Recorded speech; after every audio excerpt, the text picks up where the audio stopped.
बिस्मिल्लाहिर्रहमानिर्रहीम, अस्सलाम वालेकुम नाज़रीन। एक नई वीडियो के साथ आज आपके सामने हाजिर हैं। छुट्टी इंजॉय करें, साथ साथ गरम गरम खबरें भी सुने। खबरें ये हैं नाज़रीन के सिस्टम जो चल रहा है इस वक्त, सिस्टम तो मैं ऐसा नहीं कहूँगा, सिस्टम तो वह जो आईने दिया, जो सिस्टम चल रहा है वो सिस्टम एक दफ़ा फिर से ज़रा शेक कर रहा है, ख़तरे में आ रहा है। और उसको ख़तरे में इस दफ़ा इमरान खान नहीं लेके आ रहे, बल्कि इमरान खान का खौफ उसको ख़तरे में लेके आ रहा है। और जो खौफ इमरान खान के अंदर बना हुआ सिस्टम है वो चलता नज़र नहीं आ रहा। उसके ऊपर आपको ज़रा तफसील से बताएंगे कि कौन कौन क्या क्या बोलने लग गया और क्या क्या हरकतें मतलब वकूफ़ पज़ीर होना शुरू हो गए हैं वाक़यात। और इमरान खान का अब जिक्र किया तो उनका मुकदमा भी ज़ाहिर है अब ट्यूसडे को लगा है, और थोड़ा सा उसकी डायमेंशन भी आपसे ज़ेरे बहस लाते हैं। तो मेरा ख्याल है शुरू इमरान खान से ही करते हैं। राय साहब, मंसूर अली शाह साहब ने एक फैसला भी दिया कि इंसाफ जस्टिस डिले जस्टिस डिनाइड है बेसिकली, कि अगर आप इंसाफ में किसी को ताख़ीर करते हैं तो बाज़ औक़ात ऐसा होता है कि वो इंसाफ ना देने के मुताबिक होता है, इंसाफ का कत्ल होता है। जिस केस में उन्होंने दिया वो तो एक आम ऑक्शन का केस था, लेकिन ये बात हर जगह फिट आती है। अब इमरान खान साहब पाबंदे सलासल हैं, 2 साल से ज़्यादा हो गए उन्हें। कुछ उनकी अपीलें दायर हुई हैं जो लगी नहीं रही भरपूर कोशिश के बावजूद। अब उनकी ज़मानत 2 साल होंगे, अभी तक उनकी ज़मानतें चल रही हैं। बाय द वे, ज़मानतें अभी तक उनकी डिसाइड नहीं हो पा रही। सुप्रीम कोर्ट में मंगल को केस लगा हुआ है, उन्होंने कोई डॉक्यूमेंट्स काफ़ी जमा करा दिए खान साहब ने। अच्छा, अब ये एक मौका है पीटीआई के पास, खान साहब के वकला के पास, क्योंकि अडियाला जेल में समातें नहीं हो रही, आए रोज समात मनसूख हो जाती है, चाहे वो GHQ टैग केस की हो, चाहे तोशा खाना 2 की हो। उसमें अब ये उनके लिए बड़ा एक सुनहरी मौका है कि वो ये मामला चीफ जस्टिस या अफरीदी साहब के गोशगुजार करें कि हजूर, एक तरफ आपकी डायरेक्शन के ऊपर ऐसे बर गिरफ्तारी से काम होता है कि रात को 3-3 बजे ट्रायल होते हैं। दूसरी उसका एस्पेक्ट ये है कि पिंडी वाला केस देखें, जहाँ इमरान खान फिजिकली मौजूद है, जहाँ उससे मुलाकात या उसकी बात सामने आ सकती है, वहाँ पे आप 15-15 दिन, महीना समात ही नहीं होती। उधर डायरेक्शन 4 माह वाली कहाँ आपकी गई?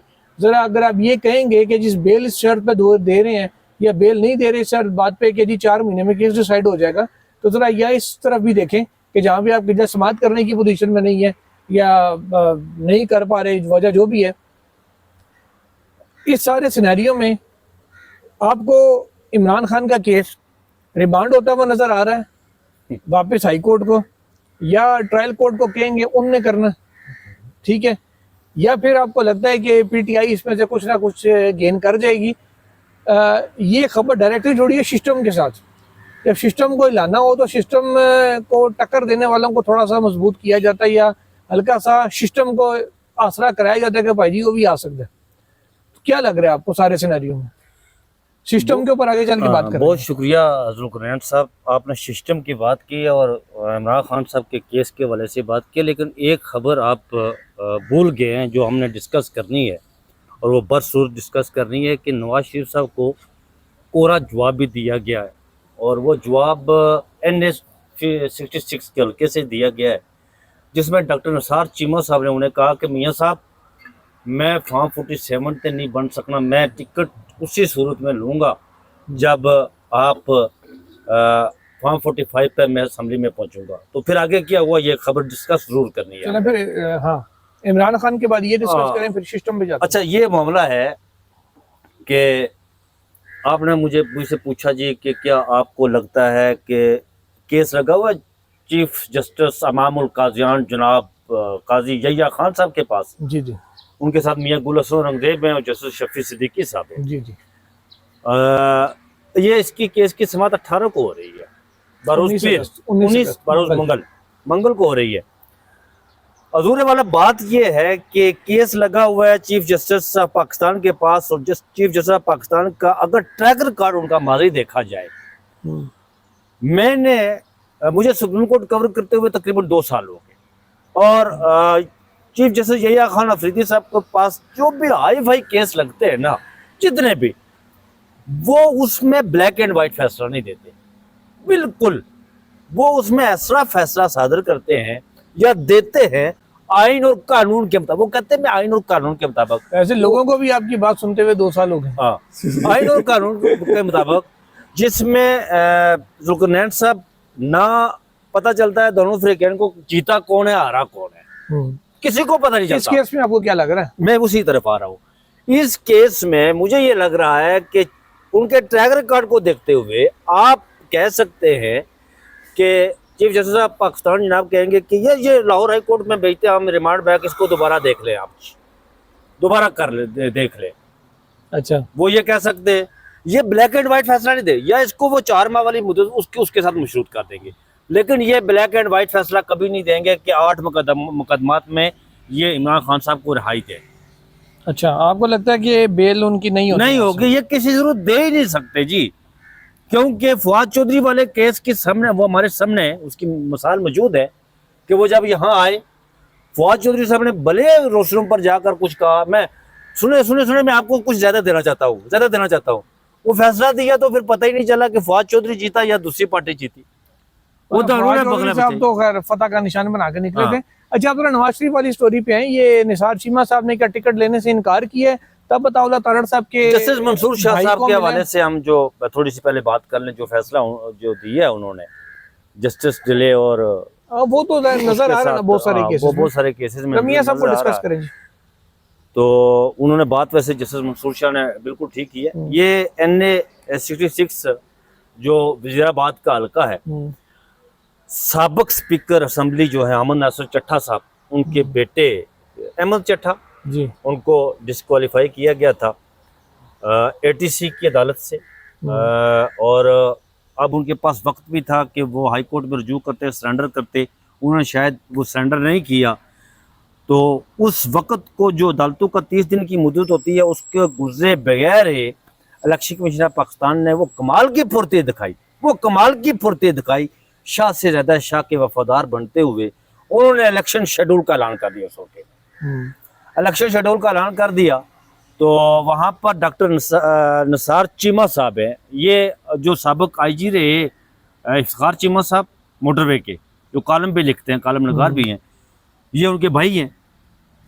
डॉक्टर निसार चीमा साहब ने 2024 में यहाँ से इलेक्शन लड़ा था, अहमद चट्ठा के ओपोनेंट, नून लीग का टिकट उनके पास था। हुआ कुछ यूं था, 2024 की मैं बात कर रहा हूँ, 2024 में कुछ यूं हुआ था कि वहां पर जब वोटिंग हुई, गिनती मुकम्मल हुई, तो डॉक्टर निसार चीमा साहब को कहा गया, उन्हें बुलाया गया, और उन्हें कहा जी कि हम आपको फॉर्म 47 देते हैं। उन्होंने, डॉक्टर निसार चीमा ने अपनी गाड़ी में बैठे हुए यहाँ दी रिकॉर्ड बात कही थी कि मेरा मुखालिफ इलेक्शन जीता है, अवाम ने उसे मुंतखब किया है, मैं फॉर्म 47 हरगिज़ नहीं लूंगा। अदा बाद उन्होंने प्रेस कॉन्फ्रेंस भी की थी, ठीक है, मैं किसी सूरत में फॉर्म 47 नहीं लूंगा। ठीक है, अब ताज़ा तरीन ये है कि मियां मोहम्मद नवाज शरीफ साहब ने, ज़ाहिर है वो नून लीग के साथ उनका पुराना तल्लुक है इस फैमिली का, तो उन्होंने उन्हें फिर ऑफर की, बुलाया, उनसे मिले, मुलाकात की। ये doctor Nisar Cheema, justice retired Nisar Cheema. अच्छा, एक वो साइड से हैं जो रिटायर्ड जज भी। अच्छा, उन्हें बुलाया, उन्हें कहा कि आप करें इंतखाबात में, बाई इलेक्शन में जाएं, हिस्सा लें। उन्होंने कहा मियां साहब से कि मियां साहब बात यह है कि मैं टिकट उस सूरत में लूंगा कि अगर इसमें आपका इंटरफेयर ना हो, अदारों का इंटरफेयर ना हो, किसी का ना हो, मैं टिकट ले लूंगा। जिस दिन पोलिंग होगी, अवाम जिसे मुंतखब करेगी, मुझे मुंतखब करे साफ एंड शफाफ, तो मैं टिकट लूंगा, मैं फॉर्म 47 नहीं लूंगा, फॉर्म 45 जिसके पास हुआ। तो दूसरी तरफ जनाब PTI के जो भी कैंडिडेट सामने आया, उन्होंने कहा कि मियां साहब ने इस पर कोई अपना रद्द-ए-अमल नहीं दिया, तो उन्होंने कहा जी ठीक है, तो उन्होंने मतलब मियां साहब को ना कर दी ना। ये बात ज़रा मियां साहब कहाँ करने, इस बात को लेकर चलने वाले थे, वो असूलों की सियासत तो मियां साहब करते नहीं है। अगर मियां मोहम्मद नवाज शरीफ साहब अल मारूफ, वो जिन्हें मंसूर अलाज कहा जाता है, मार्टिन लूथर किंग कहा जाता है, जिन्हें जनाब नेल्सन मंडेला कहा जाता है, हेवन फील्ड उनका मुस्तकिल पता, हाल मकीम रायवंडिया, अगर वो असूलों की सियासत करते तो जनाब वाला जुल्करनैन इकबाल साहब वो बूट को इज्जत दो वाला मामला उसको लेकर चलते। और 8 फरवरी 2024 को इंतखाबात हुए थे, 9 फरवरी 2024 को उन्होंने जो वो डकैती के मैंडेट पर खड़े होकर तकरीर की थी, उसमें वो कहते कि हजूर वाला, ये जो मैंडेट है ये मेरे मुखालिफ को मिला है, ये पाकिस्तान तहरीक इंसाफ को मिला है, ये उनका हक है, उन्हें हुकूमत मुबारक को, मैं अपोजिशन में बैठूंगा तो मियां साहब का कद काठ बहुत बड़ा होता। उस उन्होंने खैर अता तारड़ साहब के भाई को टिकट दे दी, आता उधर तो मियाँ साहब चुप कर गए। तो उन्होंने कहा जी कि नहीं, ऐसा नहीं हो सकता। तो फिर आपको याद होगा कि मरीज में एक बैठक हुई थी, मरी में बैठक हुई थी, उसमें उन तमाम हलकों को डिस्कस किया गया था जहां से पाकिस्तान तहरीक इंसाफ के जो मेंबरान असम्बली थे जो वहां से डिस्क्वालीफाई हुए थे, उन तमाम हलकों मियाँ साहब ने कहा नहीं। उसमें मियाँ साहब ने ना वहां क्यों की थी? इसलिए कि वहां हज़ैफा और रहमान साहब जो है वो बड़े सियासतदान है, जाहिर है मावन खुसूसी है ना शहबाज शरीफ साहब का, वो डीजी खान से इलेक्शन लड़ना चाहते थे जरताज गुल साहिबा की सीट पर। तो मियाँ साहब ने कहा कि इलेक्शन कमीशन पाकिस्तान ने जिन हल्कों का शेड्यूल दिया हम उन पर बात करेंगे, बाकी किसी पर बात नहीं करेंगे। उस मीटिंग में जनाब अता तारड़ साहब शरीक नहीं हुए थे। उनसे पूछा गया तो उन्होंने कहा जी कि मैं इसलिए शरीक वहाँ नहीं हुआ क्योंकि वहाँ पर जो हमारा आबाई हल्का है यानी वजीराबाद, उसके टिकट का फैसला होना है और वहाँ से मेरा भाई वो उम्मीदवार है, इसलिए मैं वहाँ शरीक नहीं हूँगा। उन्होंने वहाँ पर शिरकत नहीं की तो मियाँ साहब ने टिकट चुक के जनाब तो दे देता अता तारड़ साहब ने भाई नू। उन्होंने ट्वीट किया, उन्होंने कहा कि शुक्रिया अदा किया मियाँ साहब ने कि टिकट मिल गया ना। फॉर्म 47 अब अता तारड़ साहब 47,000 वोटों से ये हारे हुए हैं वहां पर। चले अब ठीक है, फॉर्म 47 लेकर वो आए हुए हैं असेंबली। अब पीटीआई ने इन हल्के को जो तो यार आप उनका भाई भी फॉर्म 47 लेकर आएगा तो ये असेंबली इसको ये सारी फॉर्म 47 की असेंबली है। अच्छा राय साहब, बात यह है कि पाकिस्तान तहरीक इंसाफ ने इन हलकों के बाइकआउट का ऐलान किया हुआ है। इन हलकों का बाइकआउट कर, तो अब वो निसार चीमा साहब 45 ले या 47 ले या इनकार करें या ना करें, पीटीआई मुकाबले में होगी नहीं। लेकिन वो असूल उन्होंने साबित किया कि मैं असूल प्रस्त हुआ। चले असूल प्रस्त हम देख लेते हैं हाँ। कि आगे क्या होता है। अब जरा वो सिस्टम को जो दचका को ताजिर की जानिब से ये अजीबोगरीब किस्म की बात है ना। ताजिर रहनुमा जो है वो उन्होंने प्रेस कॉन्फ्रेंस की है, एसएम तनवीर साहब और दीगर उनके साथ जो ताजिर रहनुमा थे उन्होंने, जिसमें उन्होंने कहा कि सारा कुछ तो गालिबन सूबों को ही जा रहा है और एनएफसी के तहत जो वफाक है उसको अपने अंडर लेना होगा। सूबों को शायद हिस्सा पूरा मिल भी नहीं रहा और मिल रहा है तो प्रॉपर तरीके से खर्च नहीं हो रहा, ये सिस्टम चल नहीं पा रहा। लिहाजा उन्होंने अब वफाक को कहा है, बेसिकली इन अदर वर्ड्स कुल मिला के सीधे लफ्ज़ों में सादे लफ्ज़ों में झट की बात यह है कि 27वीं तरमीम में 18वीं तरमीम को रोल बैक करने की या किसी न किसी हद तक उसमें उसको तब्दील करने की इस्लाहात की बातें हो रही हैं। बड़े अरसे से ये बातें हो रही हैं। पहले इसको बाजवा डॉक्ट्राइन का नाम दिया जाता था, अब इसको 27वीं तरमीम का नाम दिया जा रहा है कि जी ये कुछ इस किस्म की चीज़ हो सकती है और शायद उसी के लिए ये एक ताजरों ने अपने खदशात का इज़हार किया। हैरानकुन बात पता है क्या जी लोगों ने, मैं बताता हूँ आपको। एसएम तनवीर साहब के बारे में थोड़ा सा नाज़रीन को मैं बैकग्राउंड बता दूं। एसएम तनवीर साहब के जो वालिद साहब थे ना, वो मियां चौधरी तनवीर, वो मियां मोहम्मद नवाज शरीफ साहब के बड़े करीब थे। अच्छा। इनके वालिद साहब वो पीपल्स पार्टी के दौर में इलेक्शन भी लड़े थे भुट्टो के दौर में लाहौर से। अच्छा। और बाद में जब मियां मोहम्मद नवाज शरीफ साहब आए उनके वो बड़े करीब हो गए और हमेशा उन्होंने ताजरों का इकट्ठा रखा। एसएम तनवीर साहब उनके बेटे हैं, चौधरी तनवीर साहब के, ये उनके बेटे हैं और इन्होंने ये गोयर इजाज साहब के समधी है। ठीक है, ठीक है। अब पिछले दिनों जो गोयर इजाज साहब, ये बारीक नुकता इसको समझे आप। गोयर इजाज साहब एक ताजरों का वफ्द लेकर मिले थे, आपको याद होगा, फील्ड मार्शल साहब से। ठीक है। और ये मोहसिन नकवी साहब ने ये सारी मुलाकात जो है अरेंज करवाई थी वहां पर। इजाज साहब निगरान मौजूदा जो काबीना थी 2024 के उसके वजीर एसएम तनवीर साहब भी पंजाब में निगरान वजीर रहे, मोहसिन नकवी के मतहत ये काम करते रहे वहां पर। और ये एक बड़ा ग्रुप लेकर गए थे गोयर इजाज साहब, जिसमें दावे किए गए थे जी कि फील्ड मार्शल साहब ने वो पूरे वो नोट्स लिए और बुक एक एक चीज उन्हें उससे कही थी और पूरा सारा कुछ, जिसमें एक ताजर ने यह भी कहा था ऐसे लोग सदियों बाद पैदा होते हैं। बहरहाल ये बात की गई थी वहां पर। तो अब ये दूसरा ग्रुप है एसएम तनवीर वाला, ये गोयर इजाज साहब के साथ नहीं है। अच्छा। ये है नवाज शरीफ साहब के करीब। अच्छा। ये कराची में जाकर इन्होंने प्रेस कॉन्फ्रेंस की, वहां पर ताजिर ग्रुप है, इनके साथ ग्रुप है, उस ग्रुप को लेकर, और हैरान कुन तौर पर पिछले 1-1.5 घंटे से ये पूरी प्रेस कॉन्फ्रेंस जो है वो लाइव दिखाई, किसी मीडिया चैनल को कट नहीं किया। अच्छा, कराची की सिग्निफिकेंस पता क्या है? ये 18वीं तरमीम पीपल्स पार्टी कहती है कि हमारी शाहराग है या हमारी लाइफ लाइन है या इसको कह लें हमारी रेड लाइन है। तो सिंध की जहाँ गवर्नमेंट है पीपल्स पार्टी की, वहाँ बैठ के ये बात करना ताजरों की जानिब से ये कुछ सिस्टम को धक्के वाली बात है ना। अलार्म बेल्स वो देखे वहां पर उन्होंने मतलब ये तमाम मीडिया चैनल पर चला के एसएम तनवीर साहब ये कह रहे हैं जी कि सिस्टम जो है ये नाकाम हो चुका है, ये नकारा हो चुका है।